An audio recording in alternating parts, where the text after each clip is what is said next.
د دیوبندی مسلک حنفی کاروان سټوډیو لخوا وړاندې کیږي. وعلیکم السلام ورحمت الله وبرکاته. یو پوښتنه کړې ده چې امام اعظم رحمت الله علیه ته ابو حنیفه ولې وایي؟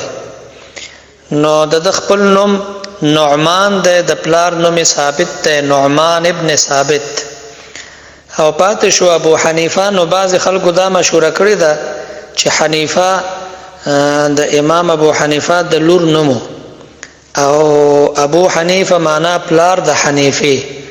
خدا قول صحیح نه ده، ځکه چې د امام ابو حنیفه رحمت الله علیه صرف یو زوی و، حماد داغه نومو، نور اولاد داغه نو.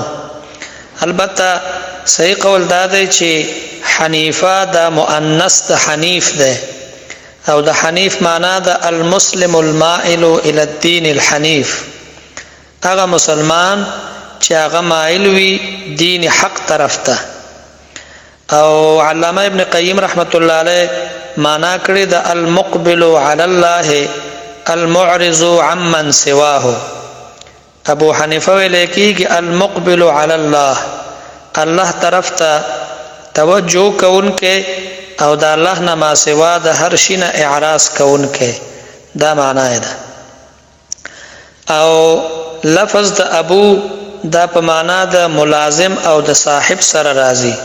نو معنا دا شو چې امام صاحب رحمت الله علیه د دین حنیف سره ملازم وو، یعنی په دین اسلام باندې مین او قربانو. نو د دې وجنه ابو حنیفه ورته ویل کېږي. او یا د اهل عراق په لغت کې حنیفه ویل کېږي دوات ته، یعنی سیاهی ته، چې کوم بوتل کې سیاهی واچي بیا پاغي باندې لیکل کوي. او ابو په معنا د ملازم سره.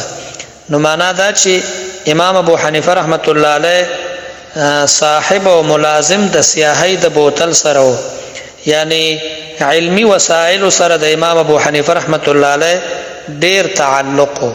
نو په دغه بنا باندې ابو حنیفه ورته وایي.